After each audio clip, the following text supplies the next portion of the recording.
Imagine living in a world where your very existence is controlled by someone else, where every step you take, every word you speak, and every choice you make could provoke punishment. For millions of black people during the era of slavery, this was not a nightmare story, it was their daily reality. Slaves were subjected to extreme physical punishments, from lashes to confinement, and even public humiliation, often not because they had broken any law, but simply to enforce the power of their owners. Their lives were defined by fear, yet also marked by incredible resilience and courage that often went unnoticed. The punishments they faced were both brutal and calculated. Whippings could leave permanent scars, a visible reminder of suffering endured, while confinement in chains or tight spaces broke both body and spirit. Public punishments were common, serving as grim warnings to others. Obedience was demanded, and defiance came at an unimaginable cost.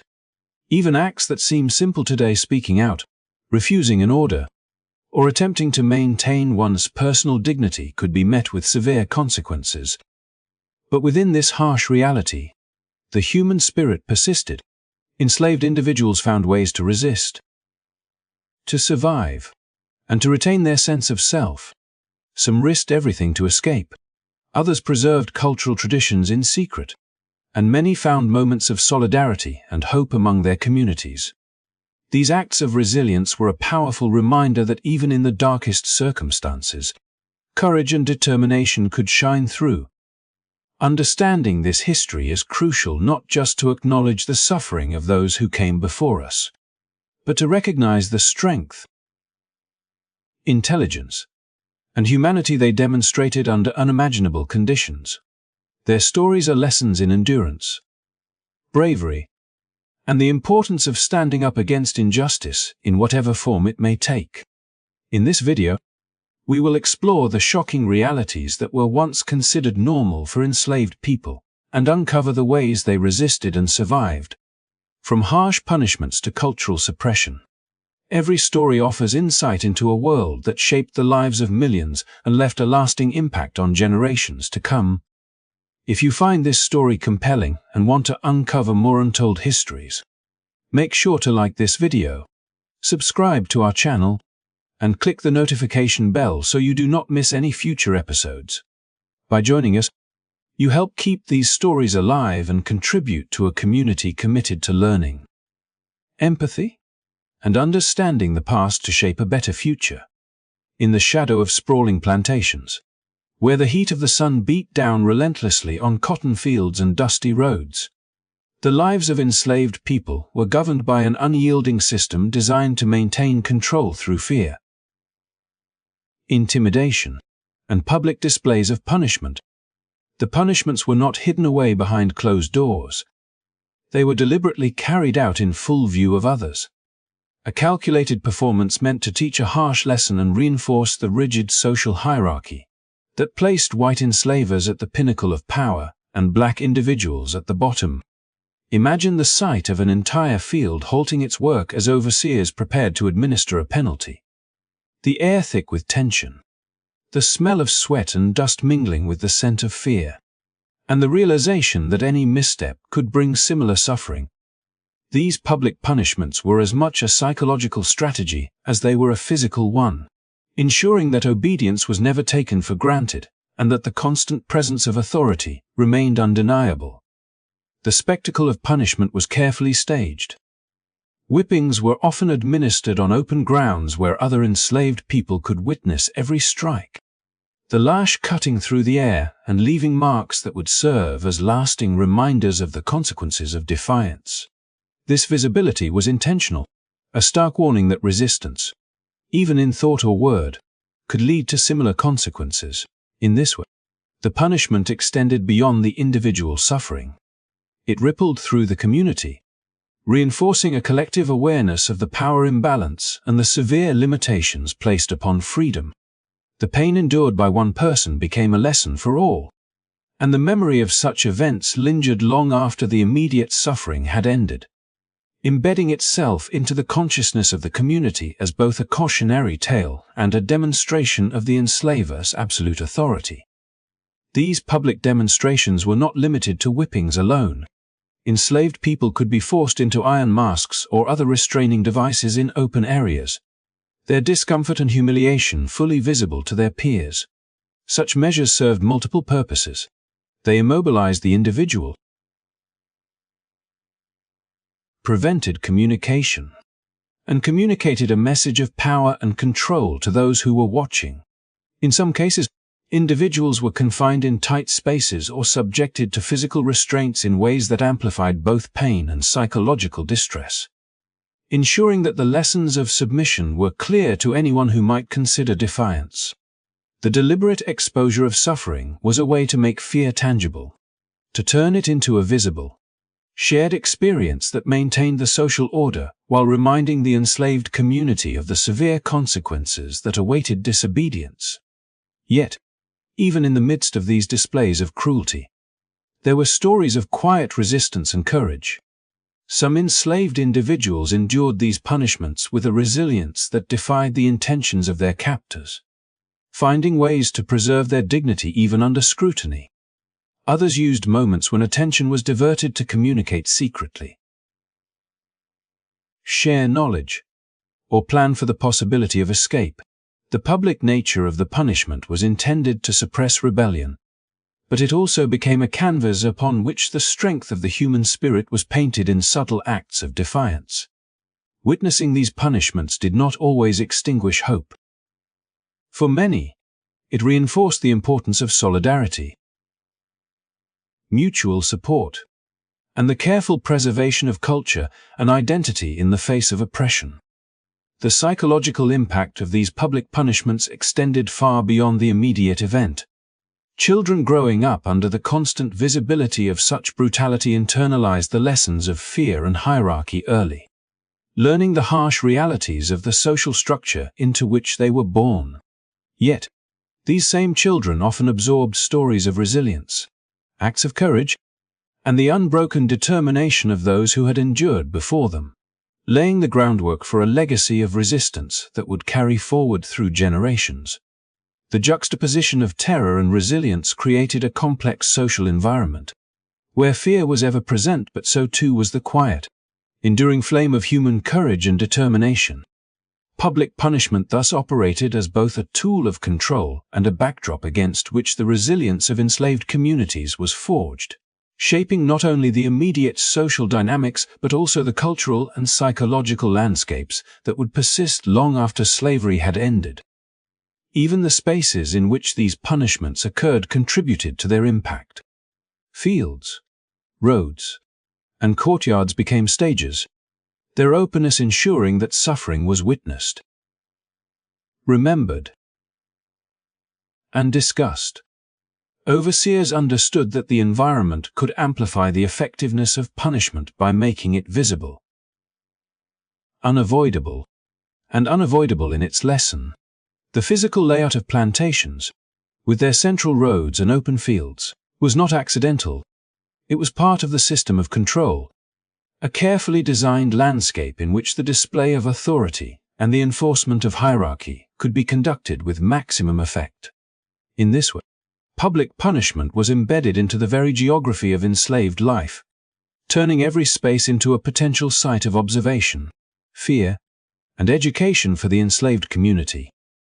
Through these deliberate, public displays of discipline, enslavers sought to maintain a social order based on fear, submission, and obedience. But the story does not end there. Within the same spaces where authority was demonstrated, resilience took root. Individuals learned to navigate the system, to support one another, and to preserve the fragments of culture, language, and identity that their captors tried to suppress. These acts, though subtle and often hidden in plain sight, were profound. They demonstrated that even in the most oppressive circumstances, the human spirit could endure, adapt, and resist in ways that no whip, chain, or public spectacle could entirely extinguish. The harsh reality of slavery extended far beyond physical labor and public punishments. It seeped into the very skin of those who were enslaved, marking them permanently as property through the cruel practice of branding. Imagine the scene: an enslaved person, already subjected to relentless toil under the scorching sun, is brought before a planter or overseer, their body laid bare, the anticipation of pain as vivid and suffocating as the heat in the fields. Branding irons, heated until red hot, were pressed against skin, leaving indelible marks that served as a constant, visible reminder of ownership and subjugation. These marks were not merely symbols of control but instruments of terror, designed to enforce the notion that the enslaved individual had no autonomy, no personal identity outside the will of their master, and no hope of escape from their condition. The physical pain of branding was excruciating, searing flesh and causing burns that would scar for life. Even when the immediate agony subsided, the trauma remained in the form of permanent disfigurement, infections, and the enduring sensitivity of wounded skin. Yet, the emotional and psychological impact was arguably even more profound. Every glance in the mirror, every interaction with others, every encounter with free or semi-autonomous people became a reminder of the violence that had been inflicted upon them, reinforcing feelings of vulnerability, powerlessness, and alienation. The branding functioned as a tool not only to mark ownership, but also to strip away the individuality and humanity of those subjected to it, embedding a sense of fear and compliance into their very being. The practice of branding was often public, linking it directly to the spectacles of punishment previously endured in fields and courtyards. Just as whipping or confinement served to reinforce social hierarchies and instill fear, branding acted as a permanent seal of that hierarchy, ensuring that both the individual and those who observed would recognize the absolute control of the enslaver. It was a visual language of power. The letters or symbols etched into skin communicated ownership to anyone who saw it, a declaration that the enslaved person's body, labor, and life were commodities to be used at the whim of another. In this way, branding extended the system of control from temporary, performative punishments into a permanent, personal mark, linking the experience of fear and dominance directly to the flesh. For the enslaved community, witnessing branding could be as harrowing as experiencing it. It served as a grim example of what defiance or perceived transgression could bring, reinforcing the omnipresent authority of the enslaver and the risks inherent in resistance. Yet, within this horror, there were also subtle acts of defiance. Some found ways to care for the marked skin, to conceal it, or to treat each other's wounds in secret, forming bonds of solidarity and shared resilience that contrasted sharply with the isolation the branding sought to impose. These acts, small as they might have seemed to overseers, were powerful assertions of humanity and connection, quietly undermining the totalizing control the marks were intended to enforce.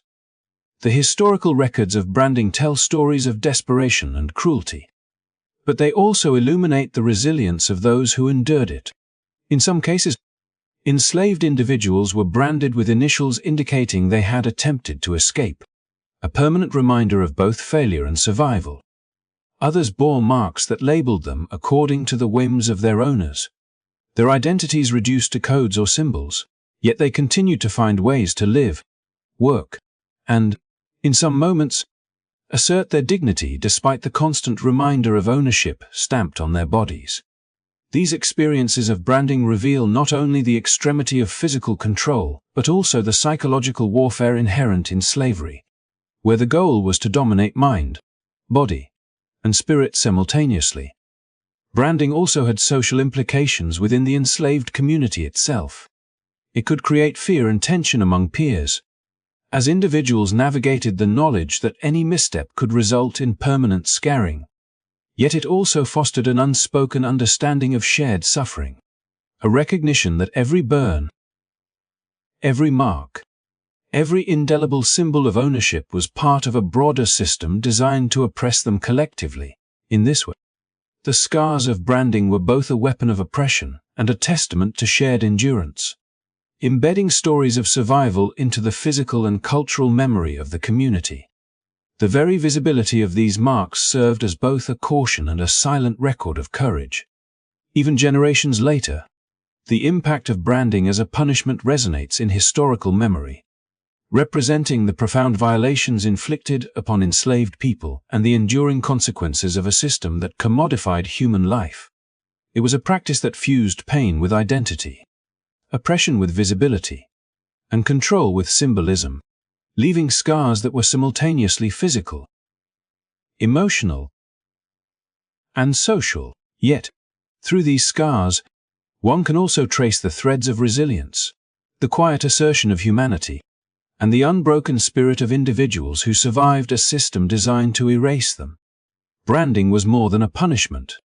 It was a deliberate, brutal tool that attempted to shape identity, enforce hierarchy, and maintain dominance. And understanding it is crucial to comprehending the full scope of slavery and the courage required to endure it. The cruelty of slavery extended beyond the visible marks of whippings or branding. It reached into the very capacity of enslaved people to communicate, to express themselves, and to assert even the smallest fragments of autonomy. Among the most harrowing tools of control were devices such as iron masks, carefully designed to silence, humiliate, and dominate. Imagine a person, already subjected to relentless labor and harsh public punishments, being forced to wear a cold, unyielding mask that covered their face, restricting not only their speech but also their ability to eat or drink freely. The weight of the metal pressed on their skin, the heat of the day intensified by the enclosure, and the suffocating confinement left no escape, turning a human being into a walking symbol of submission and fear. These devices were not accidents of cruelty. They were deliberate instruments of psychological warfare, designed to erode the spirit even as they inflicted physical discomfort. The experience of wearing an iron mask went far beyond momentary pain. For those subjected to it, every moment of breath became a struggle. Every attempt to speak or seek comfort met with the harsh reality of restriction.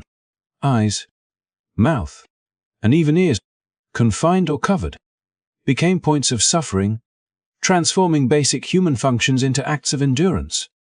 The enslaved person's ability to communicate with others, to share thoughts or offer warnings, was severed, leaving isolation and terror to dominate their mind. These masks turned public spaces into arenas of control, where observers could witness the complete submission of the wearer, reinforcing the power of the overseer or planter while simultaneously sending a stark warning to those who might consider defiance. In this sense, the iron mask was both a physical punishment and a public demonstration of authority, merging humiliation with fear in a way that penetrated every aspect of daily life. The social implications of these devices were profound. Communities of enslaved people, who might have relied on whispered conversations or subtle gestures to maintain culture, language, and connection, were confronted with a visible, ever-present reminder of control.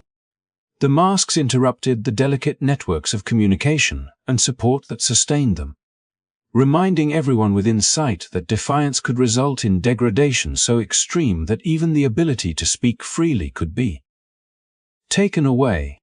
Yet, within this atmosphere of terror, resilience persisted. Those who witnessed the imposition of such devices often found ways to adapt, to convey meaning through silent gestures or hidden signals, preserving the bonds of solidarity that slavery sought to sever. The very act of surviving, of continuing to exist as a thinking, feeling human being under such conditions, became an act of quiet rebellion, an assertion that control could never be absolute. Historically, these devices were often paired with other forms of punishment, creating layers of suffering that reinforced obedience and power dynamics. An enslaved person might be branded, whipped, and then fitted with a mask, a sequence that combined physical pain, public humiliation, and enforced silence into a single, overwhelming experience. Each element served a purpose.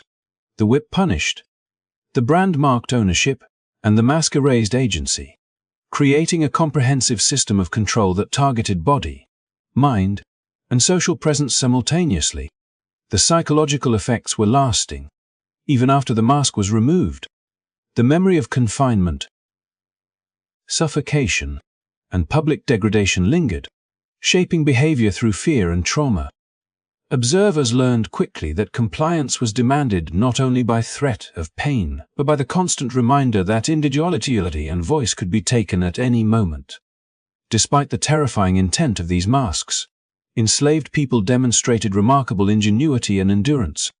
Some would find ways to communicate through small openings, using subtle signs or tapping codes to maintain connections with family and friends, to warn of danger, or to coordinate small acts of resistance. In the absence of speech, other senses became more acute, and community bonds were reinforced through shared understanding and mutual protection. The iron mask, intended to isolate and dehumanize, could not entirely erase the resilience and intelligence of those subjected to it. Stories passed down through generations reveal the ways in which people adapted, survived, and maintained their sense of self even when silenced in the most literal sense. The use of iron masks also reflected a broader strategy of oppression that sought to control not only behavior but thought. By silencing the mouth and restricting movement, enslavers attempted to deny enslaved people the most basic forms of self-expression and interpersonal connection. It was a tangible manifestation of power, a reminder that rebellion, even in thought, could carry consequences severe enough to erase the very human qualities that might inspire hope or resistance. The masks thus became symbols of the intersection of fear, control, and domination, bridging the physical and psychological methods by which slavery maintained its grip over millions of lives. Yet, even in this darkest expression of oppression, the endurance and ingenuity of enslaved individuals shone through, creating a quiet but powerful testament to human resilience. Understanding the use of such devices provides a window into the broader systems of control that define the enslaved experience. It illustrates how oppression extended beyond visible scars or marks, infiltrating the ability to communicate, to connect, and to maintain personal dignity. The iron mask stands as a stark example of how enslavers sought to dominate every facet of life. Yet it also highlights the ways in which enslaved people resisted, adapted, and preserved their humanity in conditions designed to strip it away entirely. Through endurance, creativity, and mutual support, they transformed even the most dehumanizing circumstances into opportunities for subtle assertion of self and community, proving that while fear could shape behavior, it could never fully conquer spirit. Among the most harrowing stories of cruelty inflicted upon enslaved people were punishments that combined ingenuity with extreme brutality, designed to instill fear and enforce control while providing a public spectacle for all to witness. One of the most chilling of these punishments involved confining individuals inside large wooden barrels, often referred to as hogs' heads, and rolling them down steep hills. Imagine the scene. A person forced into a space so tight that every movement is restricted, their body contorted unnaturally to fit inside the cylindrical confines, the wood pressing unrelentingly against skin and bone, the sound of the barrel being secured, the clatter of metal fastenings, and the distant commands of overseers would fill the air, heightening anticipation and dread. As the barrel began to roll, the individual inside had no control, no ability to protect themselves from the inevitable collisions with rocks, ruts, and the uneven terrain, and no way to signal for mercy. The combination of confinement, motion, and the unyielding path of the hill transformed the punishment into a terrifying experiment in human endurance, with outcomes that ranged from broken bones to fatal injuries. The psychological effect of this punishment was as devastating as the physical consequences. For the enslaved community, witnessing someone subjected to such treatment was a constant reminder of the dangers inherent in resistance or perceived misbehavior. The rolling barrels were not only instruments of punishment but also tools of intimidation, visually demonstrating the absolute power of the enslaver over life and body. Families, neighbors, and fellow fieldworkers were forced to see the precariousness of existence under slavery, to understand that even the most basic gestures of disobedience could result in unimaginable suffering or death. The spectacle embedded a deep awareness of the hierarchy and reinforced the expectation of submission, creating an environment where fear was both personal and communal, internalized and perpetuated through observation. The preparation for this punishment required calculated effort, underscoring the deliberate nature of cruelty. The barrels themselves had to be constructed with sufficient size to contain a human body, yet tight enough to immobilize it. The hill chosen steep enough to ensure the inevitability of injury. Overseers, fully aware of the outcome, would position themselves along the path to observe, guide, and enforce the procedure, ensuring that every moment served as both correction for the individual and warning to the community. The enclosed space amplified the sensation of helplessness, the darkness within the barrel pressing upon the mind as much as the wood pressed upon the body. For those inside, the rolling motion created disorientation and pain, the inevitability of impact a relentless reminder that resistance came at a perilous cost. Despite the calculated terror of this punishment, accounts from enslaved communities reveal resilience in the face of such horrors. Witnessing these events, individuals developed heightened awareness, learning to navigate environments with caution, to anticipate the whims of overseers, and to communicate silently in ways that avoided detection.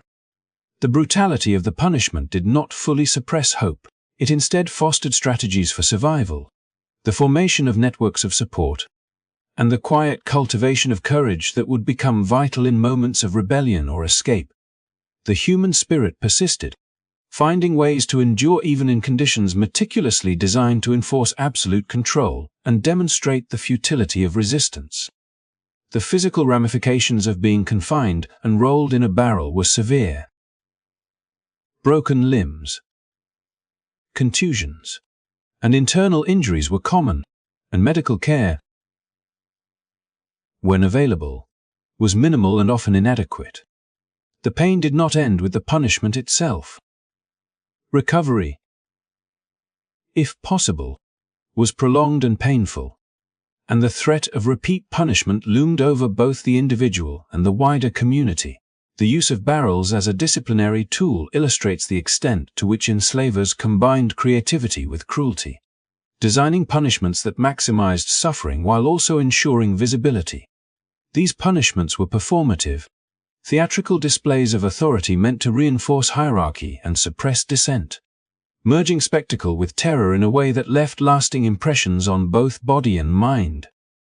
The hog's head punishment also highlights the intersection of physical pain and psychological manipulation that characterized many forms of punishment under slavery. The act of confinement transformed a human being into an object, removing agency, autonomy, and dignity in one sweeping motion. Observers learned quickly that the consequences of defiance could be both immediate and catastrophic, and the spectacle reinforced a sense of shared vulnerability that permeated the enslaved community. Yet, in witnessing these events, people also observed survival, endurance, and, in some cases, the quiet acts of defiance that allowed individuals to maintain a sense of self despite the circumstances. The punishment was designed to terrorize, but it also inadvertently demonstrated the capacity for human resilience, adaptability, and courage. In the broader context of slavery, punishments like the hog's head were not isolated acts of cruelty but integral components of a system aimed at maintaining absolute control. They complemented other forms of discipline, such as whippings, branding, and public humiliation, forming a network of measures that targeted body, mind, and social presence simultaneously. The spectacle of rolling barrels down hills was an extension of the same logic, to assert dominance, suppress dissent, and reinforce the social hierarchy through fear, suffering, and visibility. For enslaved people, each instance of such punishment became part of a collective memory, a shared understanding of the risks of defiance, and a testament to the extraordinary endurance required to navigate life under oppression. Even as the brutal intent of the punishment is clear, the stories that survive also reflect the enduring resilience and resourcefulness of the enslaved. They reveal a community that, despite unimaginable suffering, continued to find ways to communicate, care for one another, and preserve fragments of identity and dignity.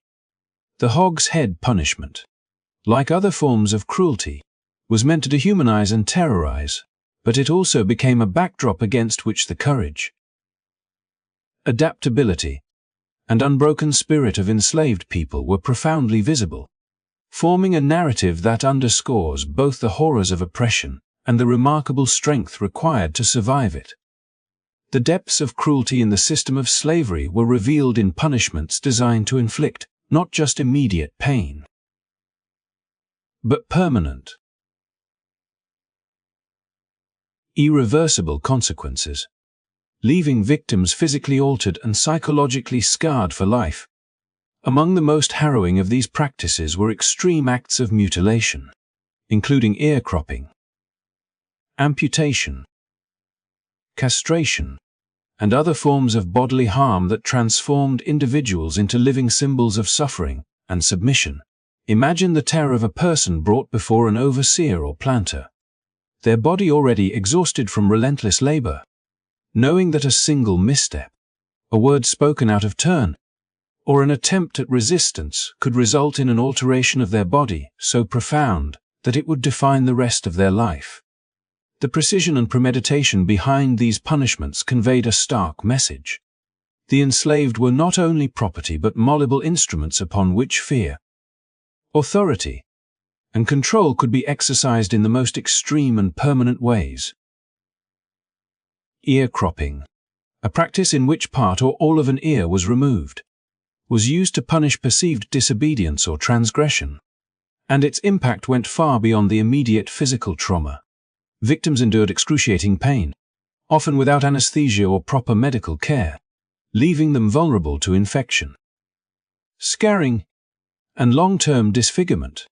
Beyond the physical consequences, the loss of an ear served as a visible and enduring marker of subjugation, a warning to others that resistance or defiance could result in lasting humiliation. Families and communities within the enslaved population were forced to witness these punishments, reinforcing a culture of fear that permeated daily life while simultaneously creating an enduring social memory of suffering and endurance. Every glance at someone marked by such mutilation carried with it the weight of history, the silent testimony of cruelty endured and survived. Amputation, another brutal form of punishment, took this cruelty even further, permanently removing a limb or part of a limb in a calculated effort to punish and incapacitate. A single act of defiance could result in the loss of a hand, foot, or arm, transforming the victim into a constant reminder of the planter's power and the stakes of disobedience. The act itself was a spectacle, often conducted in public to serve both as retribution for the individual and as a deterrent for the wider community. Enslaved people were acutely aware that such punishments were designed not only to enforce compliance, but also to strip away autonomy, confidence, and self-esteem, leaving behind a body that bore the indelible signature of oppression.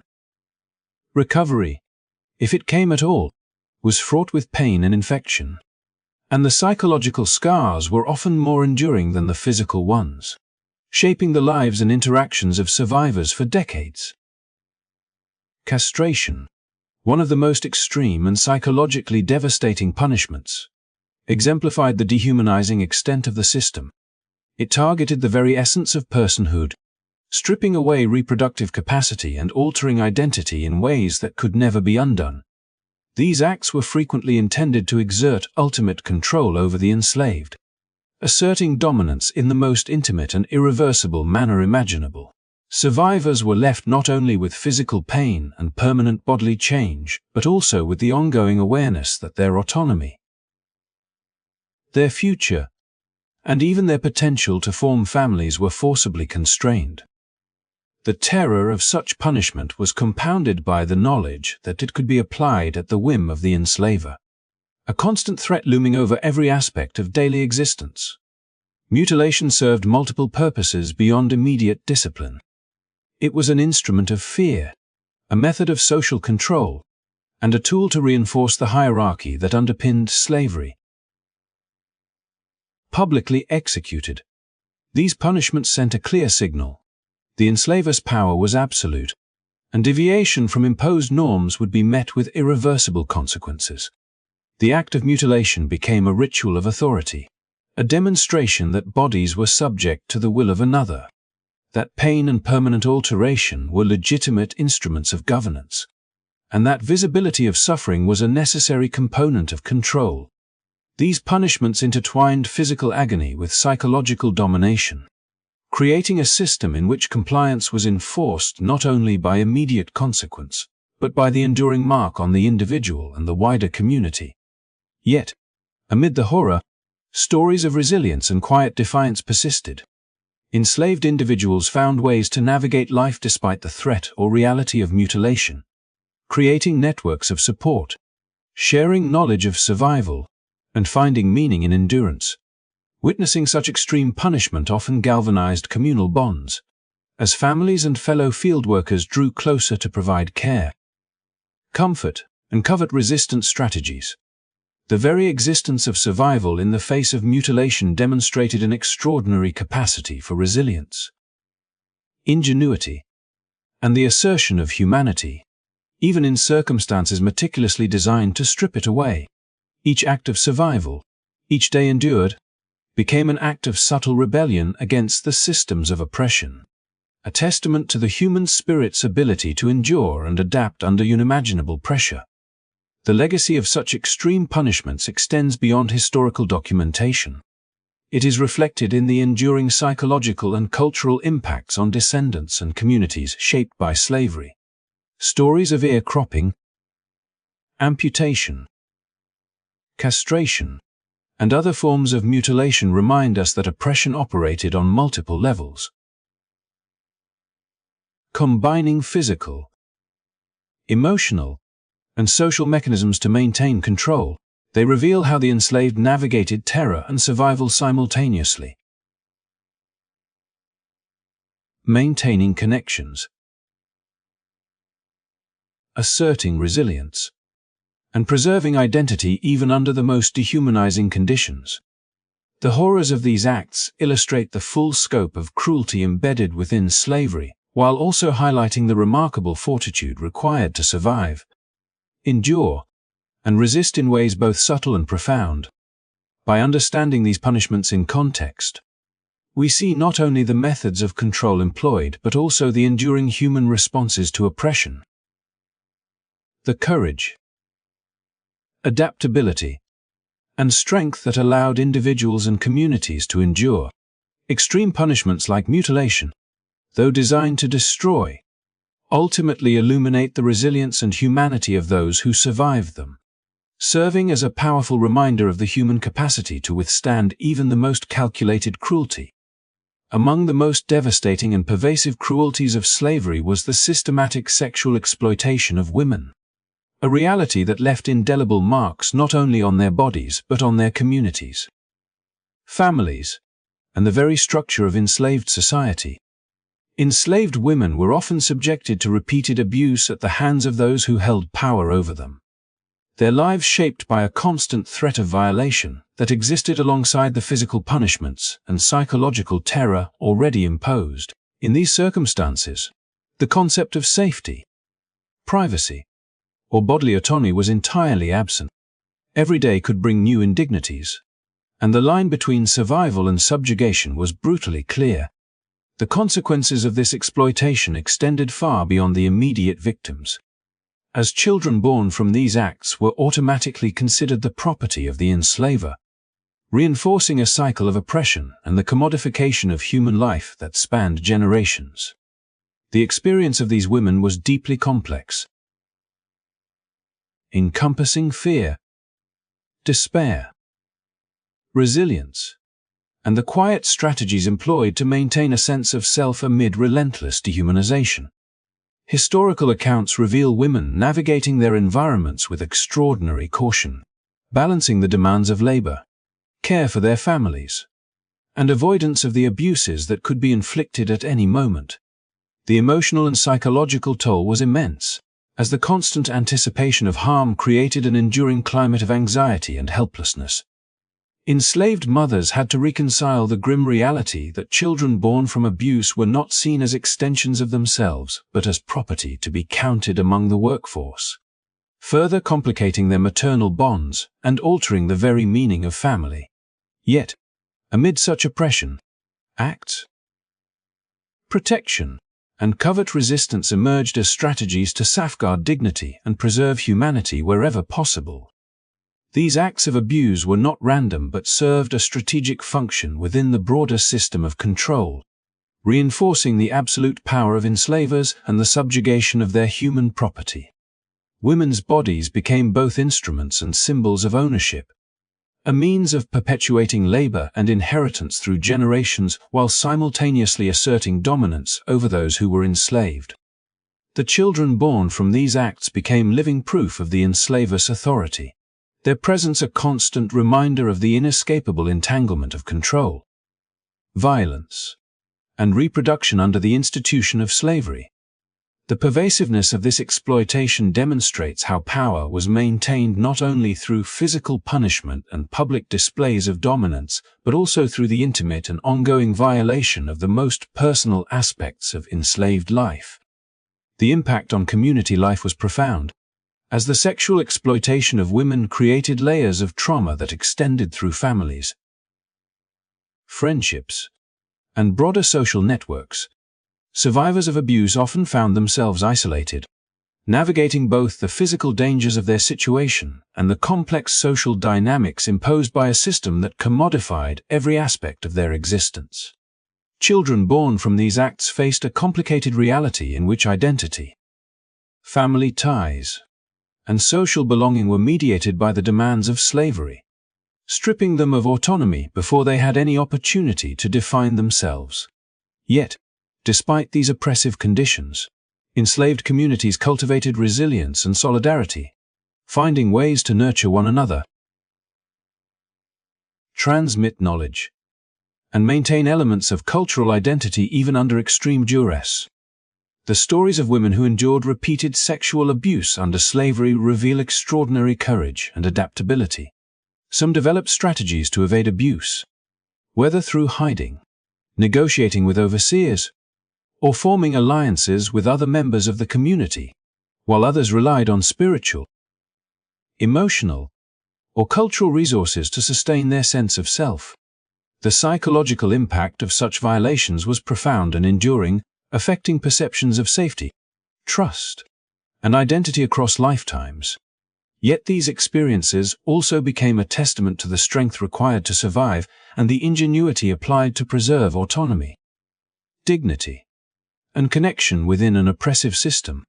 Every act of endurance, every subtle negotiation to protect oneself or one's children, became a form of quiet resistance against a system designed to erase individuality and humanity. Historical accounts underscore that the sexual abuse of enslaved women was intimately connected to other forms of oppression, including corporal punishment, public humiliation, and social control, forming a continuum of exploitation in which physical, emotional, and reproductive dimensions were inseparable. The children born from abuse were often integrated into the labor system without any recognition of their maternal lineage or rights, a practice that cemented both the economic and social dominance of enslavers while perpetuating cycles of inequality and trauma. Despite these brutal realities, enslaved women demonstrated remarkable resourcefulness, creating networks of support, cultural continuity, and resilience that allowed families and communities to survive even in the most harrowing circumstances. By exploring the experiences of these women, it becomes evident that sexual exploitation under slavery was not only a personal violation, but a calculated instrument of control, a method for reinforcing dominance and perpetuating ownership across generations. The narratives of endurance, survival, and subtle resistance shed light on the resilience of human spirit in the face of systematic oppression, revealing the ways in which enslaved women and their communities preserved dignity, identity, and connection even amidst relentless dehumanization. These accounts, painful as they are, provide crucial insight into the lived realities of slavery, emphasizing both the cruelty of the institution and the extraordinary courage, adaptability, and strength of those who endured it, creating a legacy that continues to inform our understanding of history and the human capacity to survive and resist. Unimaginable hardship. The instability imposed by slavery extended far beyond the immediate physical and psychological punishments that enslaved people endured, reaching deep into the fabric of family life and community cohesion, and shaping generations through separation, displacement, and the constant threat of loss. Enslaved individuals lived under a system in which their labor, loyalty, and very existence could be transferred, reassigned, or taken away at the arbitrary decision of those in power, leaving families fractured and communities destabilized. A mother might wake to discover that a child had been sold to a distant plantation, a husband removed from his family under the pretext of work reassignment, or an entire household uprooted to serve the economic interests of a planter, leaving emotional devastation in its wake. This constant unpredictability created an environment where bonds of trust and kinship were perpetually at risk, demanding extraordinary resilience, adaptability, and emotional fortitude from the enslaved population. Accounts from historical narratives highlight the profound anguish caused by the sale or relocation of family members, showing that the trauma was both immediate and long-lasting. For example, children taken from their mothers at a young age often carried the grief and psychological imprint of that separation for the rest of their lives, navigating a world in which the comfort of family, once a source of protection and identity, was no longer reliable or guaranteed. Husbands and wives, siblings, and extended relatives faced the agonizing reality that they could be torn apart at any moment, their connections reduced to memories and fleeting visits when permitted by an overseer or master. This deliberate disruption served not merely as a practical means to distribute labor, but as a powerful tool of social control, ensuring that familial bonds could not consolidate into organized resistance, rebellion, or unified challenges to the institution of slavery. Demotion within the system of slavery represented another method of psychological and social punishment, wherein enslaved individuals who had earned some degree of skill, trust, or relative autonomy could be reassigned to more grueling, demeaning, or isolated tasks as a consequence of perceived misbehavior, disobedience, or as a warning to others. The demotion stripped individuals of both status and self-respect, relegating them to harsher labor, removing privileges they may have cautiously earned, and reinforcing the omnipresent hierarchy of power. This form of punishment extended beyond the physical. It attacked the dignity, morale, and self-perception of the enslaved, reminding them constantly of their vulnerability and the precariousness of any autonomy they might have achieved. Families witnessed these demotions and felt their reverberations, further cementing a culture of fear and compliance, yet also motivating quiet resistance. Careful strategizing and solidarity among those determined to survive and maintain their humanity under impossible conditions. Relocation, whether permanent or temporary, further fragmented the social networks that enslaved individuals relied upon for emotional and practical support. Entire communities, which had been formed in the fields, workshops, or household settings, could be dismantled overnight, scattering people across plantations, counties, or even states. These movements often targeted the most vulnerable children, the elderly, skilled workers disrupting the transmission of cultural knowledge. Communal support and social cohesion.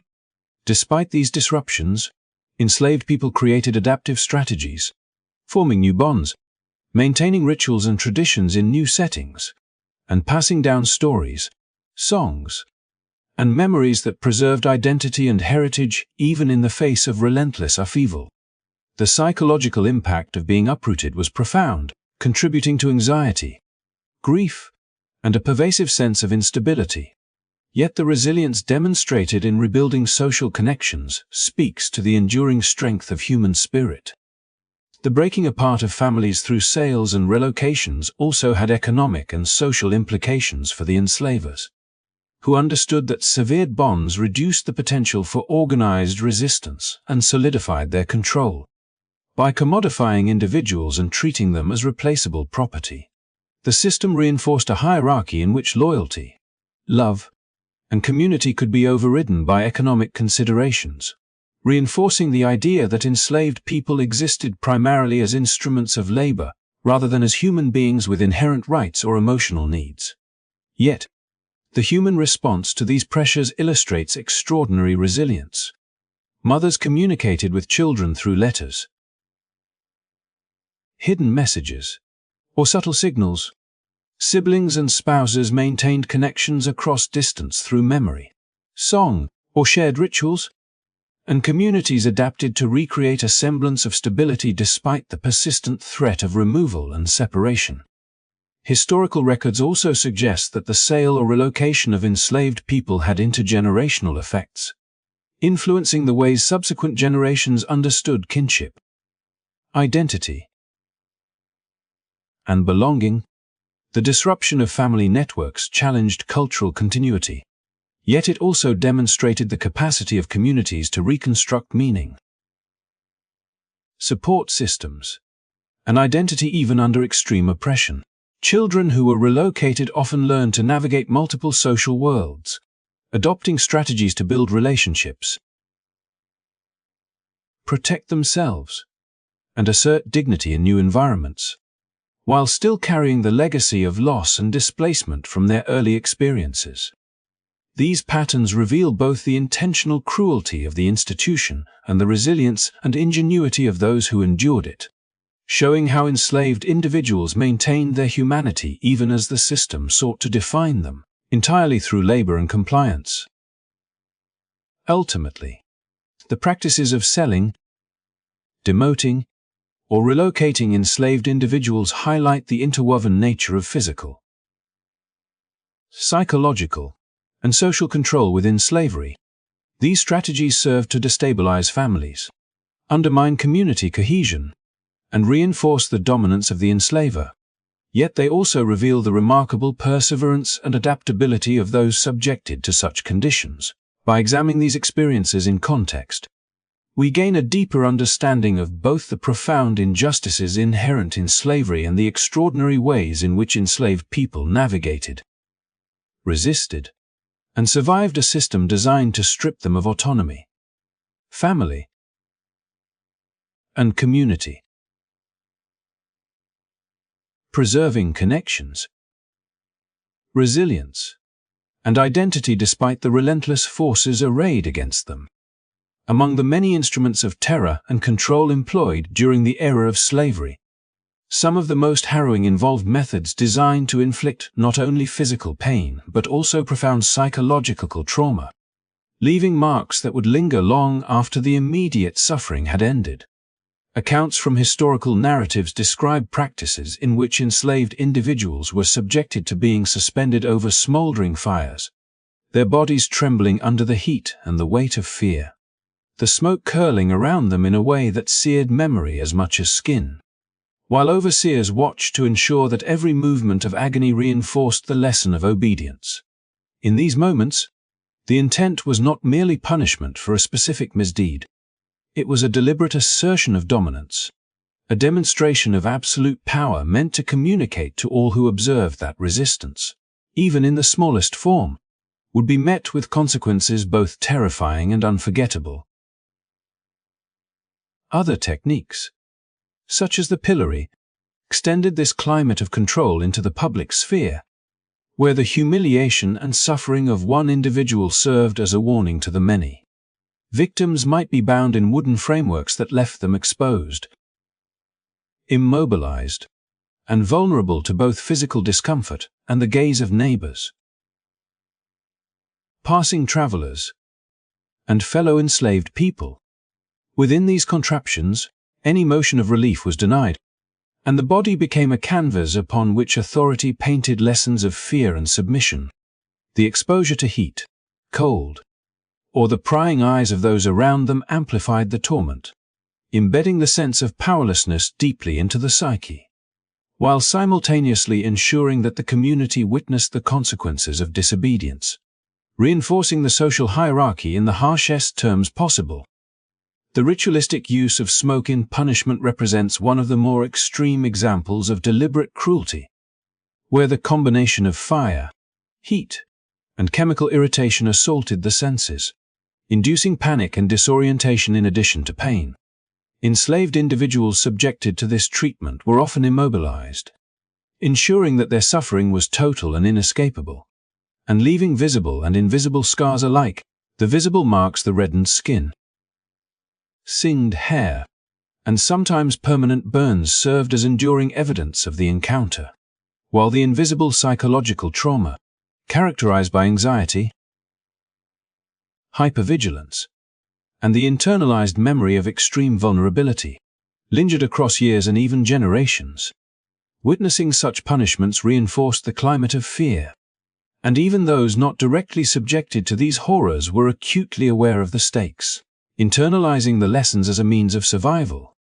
The psychological dimension of these punishments cannot be overstated, for they were often as calculated as the physical inflictions themselves. The threat of being suspended over a fire, exposed to smoke, or publicly humiliated in a pillory was woven into the daily lives of enslaved communities, shaping behavior, dictating compliance, and curbing the potential for defiance. Those in positions of power understood that visible suffering could be leveraged to control both individual and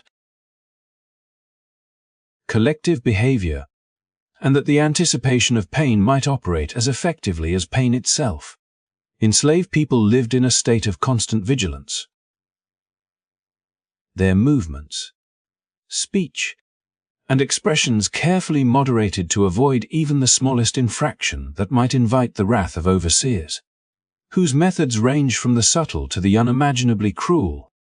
Within this oppressive environment, enslaved individuals developed strategies for survival that were both practical and psychological. Some learned to anticipate the moods and patterns of their captors, seeking to avoid triggers that might result in punishment, while others relied on community networks to share warnings, provide support, and maintain a sense of humanity amidst constant threat. Songs, stories, and coded communication became tools not only of cultural preservation but also of practical guidance, allowing individuals to navigate the perils of daily life while retaining a measure of control over their own actions and their immediate environment. Even as the ever-present possibility of extreme punishment loomed, enslaved people found ways to sustain resilience, often through subtle acts of resistance, emotional solidarity, and the maintenance of communal bonds. Historical testimonies reveal that such extreme punishments were often employed for reasons that extended beyond any individual act of disobedience. They were intended to enforce obedience, reassert authority, and instill a pervasive sense of fear that reinforced the social hierarchy of slavery itself. The public nature of pillory punishments, combined with the terrifying physical torment of methods involving smoke and heat, created a dual effect, one that inflicted immediate suffering on the individual while embedding a deep, enduring warning in the consciousness of the wider enslaved community. These rituals of control were deeply intertwined with other forms of systemic violence, including physical mutilation, sexual exploitation, forced labor, and the fracturing of families, creating an environment in which oppression was total, pervasive, and multifaceted. Yet, amid these harrowing conditions, enslaved communities demonstrated remarkable resilience and ingenuity, finding ways to adapt, survive, and preserve humanity despite relentless attempts at dehumanization. Stories passed down through generations speak of courage, resistance, and solidarity that persisted even in the face of extreme cruelty, demonstrating that even the most calculated and terrifying forms of punishment could not entirely extinguish the spirit. The memories of these practices, while deeply painful, serve as a testament to the endurance of those who survived, and to the complex strategies emotional, social, and practical that enabled individuals and communities to navigate a world defined by terror and injustice, preserving identity and dignity even in circumstances designed to erase them entirely. The imposition of slavery extended far beyond the visible brutality of physical punishments, the destruction of families, and the terror of public humiliation. It reached deeply into the very fabric of identity, language, and culture, systematically severing the ties that enslaved individuals had to their ancestral heritage. African languages, once spoken freely in homes, fields, and communal gatherings, were often forbidden by enslavers who feared that the transmission of native tongues might foster solidarity,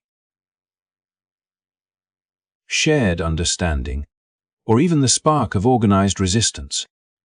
Children were denied the opportunity to learn from their elders in the languages of their ancestors, forcing them instead to adopt the speech, customs, and worldview of the dominant society, while the oral histories, songs, and traditional knowledge that carried cultural memory were interrupted, fragmented, or erased entirely.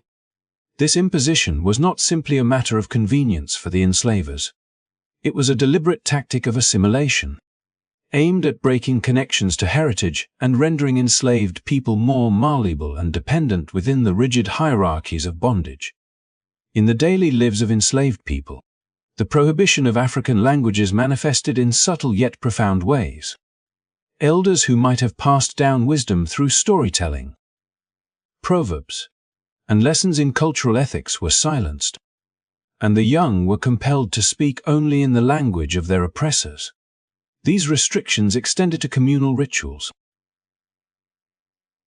religious practices, and artistic expression, in which the rhythms, melodies, and cadences of African music were often modified or suppressed, replaced with forms deemed acceptable or controllable by the enslavers.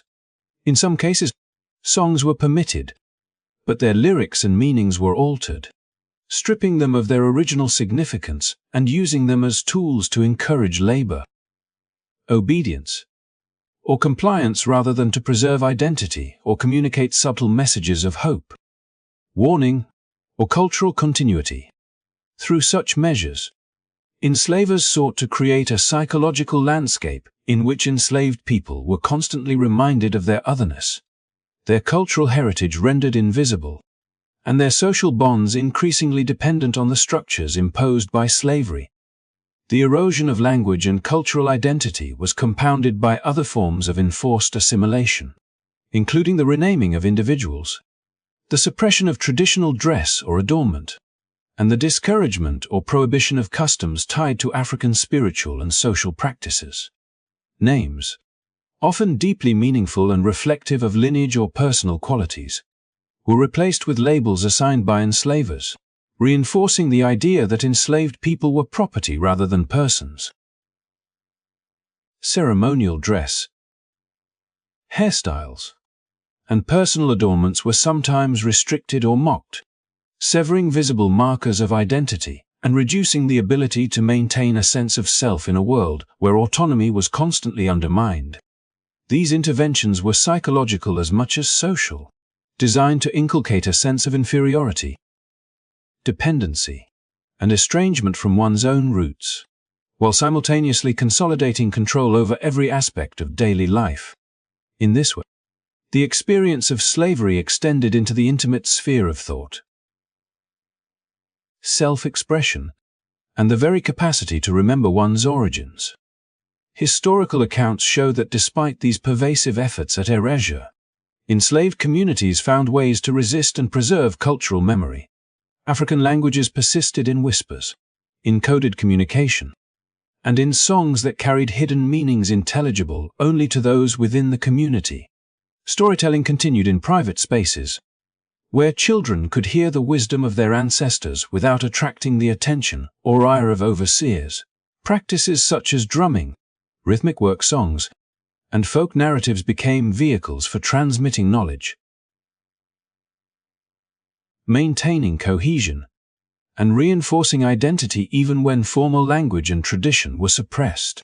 In some cases, enslaved people blended African elements with European influences to create hybrid cultural forms that allowed continuity in spirit and function, demonstrating the adaptability and resilience of human culture even under extreme conditions of oppression. The suppression of African languages and traditions also had lasting psychological and social consequences, shaping the ways in which enslaved people and their descendants experienced identity, belonging, and memory. Denied the ability to articulate thought in their native languages, individuals faced both practical challenges and existential dislocation, grappling with the loss of nuance, metaphor, and conceptual frameworks embedded in those tongues. Communities disrupted by relocation, sale, or forced labor further struggled to maintain cohesion, yet the resilience evident in continued musical, artistic, and oral practices reveals a determined effort to preserve dignity, meaning, and cultural continuity. These acts of cultural survival highlight the duality of the experience. While slavery sought to dehumanize and erase, the human capacity for adaptation, memory, and resistance ensured that identity could endure, even in transformed or hidden forms. Moreover, the prohibition of African traditions intersected with other forms of systemic oppression, reinforcing physical, social, and emotional subjugation, as enslaved people endured punishments, family separations, and public humiliations. The additional layer of cultural erasure compounded the sense of vulnerability and dislocation, creating a totalizing system of control that reached into body, mind, and community. Yet the persistence of African-derived languages, customs, and artistic expressions across generations speaks to the indomitable spirit of those subjected to these conditions, illustrating that culture can survive even in contexts designed to suppress it, and that identity, memory, and creativity are forms of quiet resistance, sustaining hope and human connection in the face of relentless attempts at erasure. In reflecting on this aspect of slavery, it becomes evident that the struggle was not only for physical survival but also for the preservation of selfhood, cultural memory, and communal integrity. The forced assimilation, linguistic suppression, and eradication of African traditions were attempts to reconfigure individuals into compliant laborers devoid of inherited knowledge or collective identity. Yet enslaved people found ways to maintain, adapt, and transmit their heritage under extraordinary pressure. These acts of resilience illuminate the depth of human creativity and the importance of culture as both a shield and a lifeline, offering insight into the mechanisms by which communities sustain themselves when all external structures are designed to destroy them. By understanding the deliberate erasure of language and tradition as part of the broader narrative of slavery, we gain a fuller appreciation for the courage, ingenuity, and enduring spirit of those who endured it, ensuring that the memory of both their suffering and their survival informs our understanding of history and humanity today. Even under the relentless weight of oppression, fear, and systemic dehumanization, enslaved individuals found ways to resist, to assert a measure of autonomy, and to retain their humanity, often through acts that were subtle in appearance but monumental in consequence. Escape attempts, though fraught with danger and the likelihood of severe punishment, were a testament to the unquenchable desire for freedom, a refusal to accept bondage as an immutable condition. These attempts were not mere spur-of-the-moment choices but calculated risks, informed by knowledge of terrain, weather, the habits of those who would pursue them, and the solidarity of network both within and beyond the confines of plantations. Each flight, whether successful or thwarted, represented a profound challenge to the authority of the enslavers and a demonstration that human spirit could not be fully contained, even when every external measure was designed to assert control. Instill terror, and remind individuals of their purported inferiority. In tandem with the physical acts of escape, enslaved communities engaged in cultural preservation as a form of resistance, ensuring that African traditions, spiritual practices, and oral histories endured despite efforts to erase them. Songs carried encoded messages, rhythms signaled warnings, and narratives of ancestral knowledge passed from elders to children, often in secret, created a lineage of understanding and identity that enslavers could not completely extinguish. Culinary traditions, textile patterns, herbal remedies, and modes of storytelling were maintained as expressions of identity and continuity, a quiet defiance against the systemic attempt to strip individuals of their heritage. These practices, seemingly mundane on the surface, were acts of survival, acts of affirmation that the enslaved were not merely property to be shaped at will but bearers of a rich cultural legacy that demanded recognition, respect, and preservation.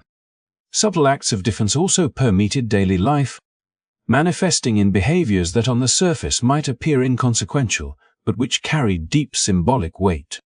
Deliberate errors in labor, the concealment of knowledge, minor sabotage, and the nuanced negotiation of social spaces within the plantation were strategies that allowed enslaved people to assert some control over their lives while minimizing immediate risk. Humor, storytelling, and coded communication became tools of resilience, allowing individuals to maintain psychological autonomy even as the physical structures of enslavement imposed constant constraints. These forms of defiance, often invisible to overseers and absent from formal records, were powerful assertions of individuality, demonstrating that resistance need not always take the form of overt confrontation to be significant or transformative. The consequences for such acts were often brutal, reinforcing the pervasive climate of fear. Yet the persistence of resistance illustrates a remarkable courage and ingenuity. Public punishment, whether through whipping, exposure to fire, or confinement in devices designed to humiliate and control, was intended to serve as a deterrent to both the individual and the broader community. Yet history records countless instances where the will to resist persisted, undiminished by physical suffering. Escape attempts, whether carried out under cover of night or in the chaos of a bustling plantation, were infused with desperation, hope, and meticulous planning, each act reverberating through the community, inspiring others, and demonstrating the potential for agency even in contexts that sought to deny it entirely. Resistance was also expressed in the maintenance of kinship bonds and community networks, which provided emotional support, practical assistance, and the transmission of survival strategies. Families, despite being fragmented by sale, relocation, or punishment, often found ways to maintain contact, to share information, and to nurture collective resilience. Elders, women, and men alike played critical roles in guiding younger generations, preserving memory, and instilling values of endurance, mutual support, and defiance against dehumanizing conditions. Religious and spiritual practices, often syncretized to accommodate imposed faith traditions, became sites of resistance as well, offering solace, reinforcing communal cohesion, and creating moral frameworks that challenged the narratives of inferiority and submission enforced by enslavers. The legacy of these acts of resistance is profound, demonstrating that even under extreme duress, human beings find avenues to assert identity, autonomy, and dignity. The interplay between overt and subtle defiance highlights a spectrum of strategies, from physical escape to cultural preservation to psychological resilience, revealing a sophisticated understanding of both risk and opportunity. In each act, however small it might have seemed to observers or oppressors, enslaved people affirmed their humanity, their right to self-determination, and their refusal to be fully reduced to property. These strategies of resistance, rooted in creativity, solidarity, and courage, underscore the enduring human impulse to seek freedom, to maintain cultural memory, and to challenge injustice, offering lessons about resilience, ingenuity, and the power of collective and individual agency that resonate far beyond the historical moment, even in the face of relentless surveillance, pervasive violence, and the constant threat of punishment. Enslaved individuals demonstrated that resistance was both possible and essential. By documenting, remembering, and passing on stories of escape, subtle defiance, and cultural preservation, they not only challenged the immediate structures of oppression, but also laid the groundwork for future generations to understand the importance of resilience and the value of maintaining one's identity under even the harshest circumstances. In this continuum of defiance, the courage and ingenuity of enslaved communities emerge as central to the historical narrative, illustrating that freedom, dignity, and cultural integrity were actively pursued and asserted despite formidable obstacles. This ongoing legacy reminds us that resistance can take many forms, that the assertion of humanity persists even under extreme duress, and that the stories of those who endured and fought against the machinery of slavery continue to inspire understanding, empathy, and a commitment to justice in the present day.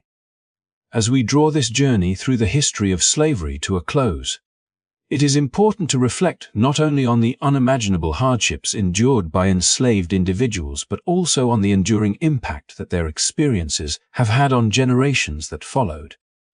The trauma of slavery was not confined to the individuals who suffered directly under the chains of oppression.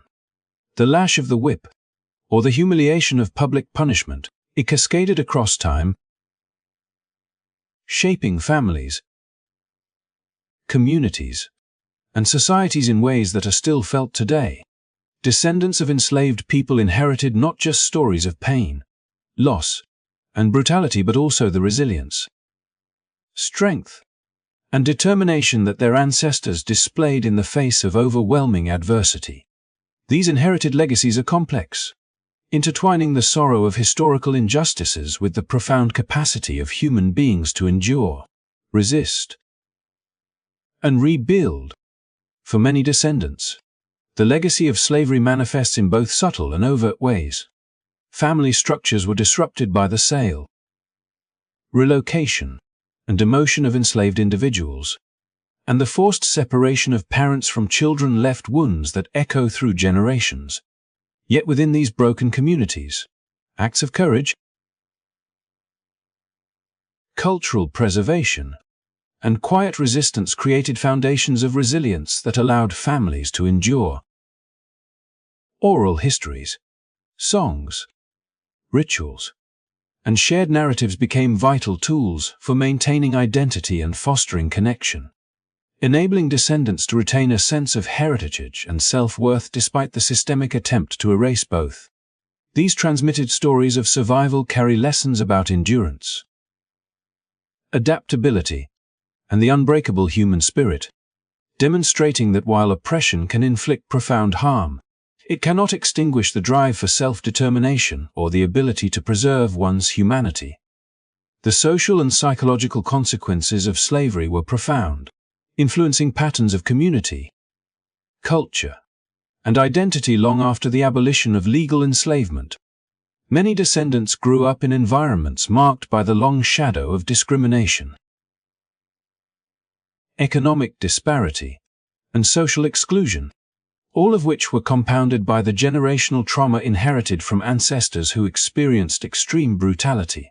At the same time, the resilience demonstrated by those who survived slavery offers a powerful counterpoint, showing that communities can harness the lessons of the past to create strength, solidarity, and a commitment to progress.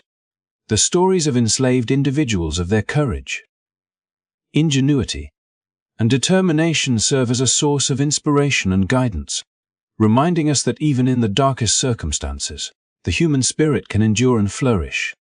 It is also essential to recognize the cultural contributions of enslaved communities and their descendants, who preserved and transformed traditions under extraordinary circumstances. Music, storytelling,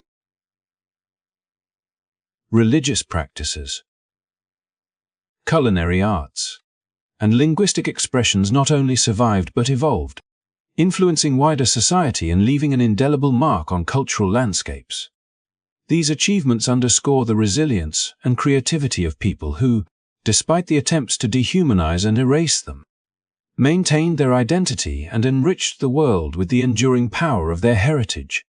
The legacy of slavery, therefore, is not solely a narrative of suffering but also a testament to the fortitude, ingenuity, and enduring humanity of those who were enslaved and their descendants.